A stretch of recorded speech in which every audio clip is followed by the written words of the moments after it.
parang feeling nyo, talagang na-fulfill nyo na yung mga dreams nyo, yung mga pangarap nyo.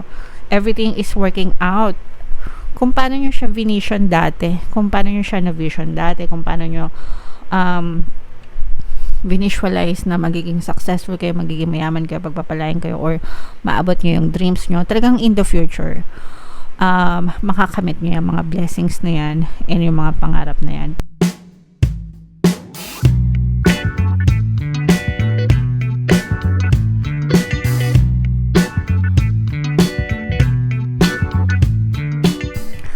Hello guys, hello Pisces, welcome back to Pinoy Pixie Tarot. Timeless reading tayo para ngayon guys, past, present, and future. Para sa Pisces, Sun, Moon, Rising, Sign, and Venus. Shuffle ko yung cards guys, sinapin ko yung energy ng Pisces. Ito guys, so Pisces, kayo ay represent ng King of Cups sa ating spread.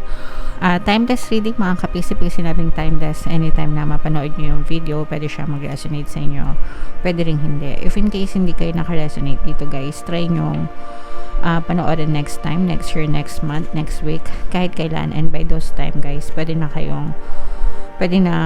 mag-resonate sa inyo yung video mga kapiksi. So dito guys, so, etong spread na to guys, ito yung sa recent past nyo, mga kapiksi. So, dito, nakita natin na merong, this is combination ng love and money guys. Feeling ko kasi, yung person mo, specific person mo, parang siya rin yung naging katulong mo. Ano ba tawag dito? Kakosa. Katulong, kaakibat, basta. Ano ba yung opposite ng katunggali mga kapiksi? Comment down below guys, hindi ko makuha yung tamang salita no? Kasabwat, kanyan. Parang siya yung kasabwat mo sa buhay mo. Magkasama kayo nitong person mo, parang sa hirap at sa ginhawa. Kumbaga parang nung na-meet mo itong specific person na to mga kapiksi, pwedeng nung una pwedeng business partners lang kayo, tapos parang nagkaroon ng nagka-developan ganyan, tapos turned into lovers, o kaya naman kahit hindi ganon, parang lovers tapos naging business partners kayo. Pero ang maganda nito katuwang, yun pala yung gusto kong sabihin, katuwang, katulong, katuwang. Guys, parang itong person na to, siya yung naging katuwang mo sa mga ambition mo sa buhay. Siya yung naging katuwang mo para ma-overcome mo. Ang laki ng ano niya guys, ang laki ng contribution niya sa buhay mo para ma-overcome mo yung mga takot at duda mo, yung mga fears and doubts mo.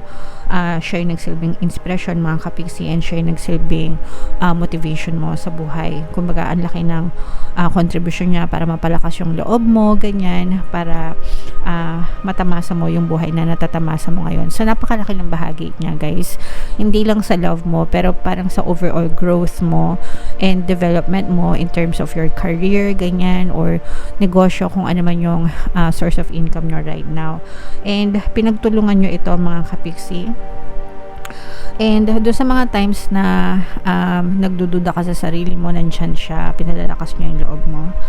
And sabay nyong ginapang yung buhay nyo, sabay nyong winwork out, winwork on, no, yung pag-asenso nyo sa buhay. So, this is parang, sabi ko nga, partners in crime, diba? So, parang, ito talaga yung partner na masasabi mong partner mo, no, na hindi lang sa sarap, pero pati sa hirap, talagang nandyan siya sa'yo.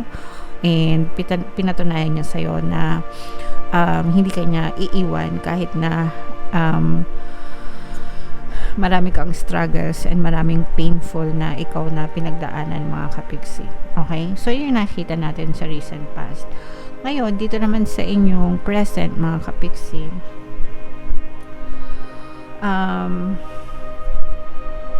okay, so dito naman sa present situation nyo guys, dito nakikita natin na parang nagkakaroon ng mga trust issue kayo nitong person mo mga kapiksi. Nakikita din natin na nagkakaroon ng parang nagkaroon ng division. Okay, parang nagkaroon ng division, parang pag sinabing division, pagkakahati, no, siguro parang hindi naging align yung goals nyo, baka yung isa sa inyo gusto ng something more pa, tapos yung isa ayaw na, yung tipong kontento na, pero yung isa sa inyo parang nag-ambition pa. Excuse me guys, sorry. Sorry, wala tayong filter, no? Bigla ako na-atching. Anyway, so parang ganun, parang nagkaroon ng division, parang hindi kayo na-align sa mga goal nyo, mga kapiksi. So, nandun na, syempre sa relationship guys, hindi naman kayo palagi mag-a-agree sa lahat ng bagay, di ba? Merong minsan na yung isa gusto ng ganito, yung isa naman gusto ng ganito. So, nagkakaroon kayo ng separation dun sa mga bagay na gusto nyo, mga kapiksi. Pero, hindi naman natin nakikita nag-aaway kayo, no? Parang nakikita lang natin na pwedeng nagkakaroon ng frustration or lungkot ba na sana mas okay sana kung parehas kami ng gusto, mas okay sana kung parehas kami ng path na nais sa buhay, yung mga ganon. And, unti-unti nagkikrip in sa inyo yung loneliness kasi parang hindi na, kumbaga, yung na-experience nyo ngayon, parang hindi na kasing saya nung na-experience nyo nung nagsisimula pa lang kayo. Okay? Pero hindi naman natin nakita na may mga pag-aaway kayo or what. Pwede nagkakaroon ng duda, no? Nagkakaroon ng doubts, mga trust issues nga. Pero tingnan natin guys kung anong dadalhin nito sa future nyo, mga kapiksi. So, eto guys, kapag lumala itong mga duda nyo, maaari itong maging, ayan, so nakikita na natin guys, maaari itong magdulot ng malaking, parang burden, no? Malaking pasan-pasan sa inyo, mga kapiksi. And eto, magdulot ito ng malaking pagtatalo sa inyo guys, no? When it comes to relationship. Pero pagdating naman sa blessings, mga kapiksi, as in super blessed talaga kayo. Sabi ko nga sa inyo guys, ito yung combination ng love and money. So yung nakikita natin dun sa love, parang nagkakaroon ng separation. Siguro kasi mas napapriority nyo guys yung kaperahan nyo, yung business nyo, kung ano man yung source of income nyo guys, kasi iba-iba naman kayo. Yung iba sa inyo negosyante, yung iba sa inyo empleyado, nagtatrabaho, yung independent contributor, mga ganyan-ganyan. Parang nagkaroon ng separation dito sa present kasi nakikita natin nagkakaroon ng separation. Tapos, in the near future, guys, pwedeng mag-suffer yung relationship, okay? Pwedeng mag-suffer yung relationship, magkakaroon kayo ng pag-aaway, pagtatalo, which is, nagsisimula na siya ngayon eh. Kasi meron na kayong mga duda, nagkakaroon na ng separation. So, in the future, guys, pwedeng magkaroon na kayo ng mga pag-aaway. Kaya nga sabi ko, pag hindi ito na-resolbahan agad ngayon, in the future, pwede siyang lumala, guys. Pero pagdating naman sa kaperahan, kasi nandun yung attention eh, nandun yung focus sa kaperahan, sa mga pangarap nyo, sa mga dreams nyo, doon naman talagang super nag-skyrocket kayo, mga kapiksi. Okay? Parang feeling nyo, talagang na-fulfill nyo na yung mga dreams nyo, yung mga pangarap nyo. Everything is working out. Kung paano nyo siya vision dati, kung paano nyo siya na-vision dati, kung paano nyo visualize na magiging successful kayo, magiging mayaman kayo, pagpapalain kayo, or maabot nyo yung dreams nyo. Talagang in the future, makakamit nyo yung mga blessings na yan and yung mga pangarap na yan. Pero, siguro nga, yung sinasabi nila na no pain, no gain. Diba? May mga sacrifices. And in your case, mga kapiksi, ang magsasacrifice dito is yung relationship nyo. Yeah. So, pwede yung balansehin naman guys, no? Kaya nga natin to binabasa para maiwasan nyo yung mga negative in the future, diba? So, kung hanggang ma-resolbahan nyo pa siya ngayon guys, resolbahan nyo na, okay? Kumbaga wag nyo nang antayin na lumala, diba? Pwede nyo balansehin guys, yung love and money or career or what, diba? Pwede yan. I-manage nyo lang ng maayos yung inyong mga priorities, mga kapiksi. Okay, mas masarap pa rin yung masaya kayo pero magkasama kayong masaya. Okay, kasi naman yung naiwan ka dun sa masaya pero deep inside hindi ka rin masaya kasi nag-aaway kayo, diba? Nagets nyo ba? So, minsan hindi lahat nagiging masaya dahil lang sa pera, no? Importante pa rin yung relationship kahit paano, guys. Alright?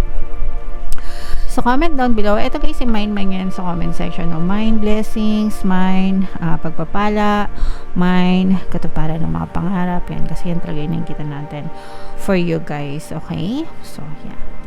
Comment down below if feeling nyo naka-resonate kayo dyan, guys. Tingnan natin yung additional na message para sa inyo. Shuffle ko to, guys. Habang sinashuffle ko to, panoorin nyo muna yung video natin regarding sa ating paano mag-manifest ng abundance video course. Kapiksi, sawa ka na ba sa mga struggles at hirap sa buhay mo? Masipag ka ba at masikap sa buhay ngunit hindi ka pa rin umaasenso? Ilang beses ka na bang nag-attempt magnegosyo at mag-invest pero palagi ka pa rin nalulugi? Sa pagkakataon na ito ay maaaring may subconscious beliefs ka na nagiging balakid sa iyong pag-unlad at pagyaman. Introducing, paano mag-manifest ng abundance video course. Dito ay matututunan mo ma-overcome ang mga balakid mo para tuluyan ka ng umunlad, umasenso, sumagana, maging matagumpay, successful at maswerte sa iyong kabuhayan, pera, trabaho, negosyo sa labi at kaperahan ng bonggang-bongga. Dali, mag-send na ng email sa pinoypixie@gmail.com at simulan na ang iyong pagyaman ngayon. Alright, so sa lahat ng gusto mag-avail ng course, guys, meron tayong promo ngayong July, 500 pesos na discount until July 31, guys. So, i-avail nyo na, sobrang ganda. And meron tayong bagong course, paano mawala ang third party at magkaroon ng harmonious na relationship para mawala yung mga kabit ng mga jowa nyo, guys. 30% discount until July 31. Avail nyo na, guys, super ganda. So, ito saktong-sakto talaga yung additional message sa inyo, guys. Ito yung home, no? Your household situation is improving. So, mag-i-improve din yung sitwasyon nyo sa loob ng inyong tahanan, mga kapiksi. Kailangan lang talagang, sabi ko sa inyo, hanggang mariresolbahan nyo, hanggang maaga, guys, gawin nyo na kasi maaari itong lumala sa future and yun yung gusto nyong iwasan. So, make sure na nagbibigay pa rin kayo ng time and attention para sa pagkakaroon ng healthy relationship, mga kapiksi. Kasi aanhin nyo nga yung kayamanan kung sablay-sablay naman yung relasyon nyo, diba? So, nakakalungkot din. Mas maganda kung okay na yung kaperahan mo pero okay din yung relationship nyo, diba? And ito naman, sacred space, no? Create an altar or visit a power place to connect with the divine. Magdasal, guys, no? Not necessary, hindi naman natin kailangan magkaroon talaga ng altar. Sometimes meron, 'di ba, sa mga bahay, pero hindi naman lahat nagkakaroon ng altar, 'di ba? And that's fine. Okay lang 'yun. Ang importante is you pray, you connect with the divine. Pwede kayo magpunta sa simbahan, 'di ba? Or kahit sa bahay niyo lang, guys. Magdasal lang kayo sa loob ng kwarto niyo, quiet space, no? Connect with the divine. Humingi kayo ng tulong para talaga ma-maintain yung pagkakaroon ng harmonious na relationship with your partner o specific person. And at the same time, maganda din yung kalalabasan ng inyong money status or money situation, mga kapiksi. Pwede nyo naman balansihin, i-manage nyo lang ng maayos pareho. Okay? Alright. So, comment down below, Pisces, if feeling nyo naka-resonate kayo dyan, guys. And, ito, i-main yan, guys, no? Yung mga sinabi ko, i-main yan sa comment section. And ito yung mga pampaswerte subliminals natin. Pakinggan nyo, guys. Super effective talaga as in. And ito naman yung ating success stories ng paano mag-manifest ng abundance video course. Click here to subscribe, guys. And click here to join our membership program. Thank you for liking, sharing, and subscribing. And see you again next time. I love you all, guys. Have a nice day. Bye-bye.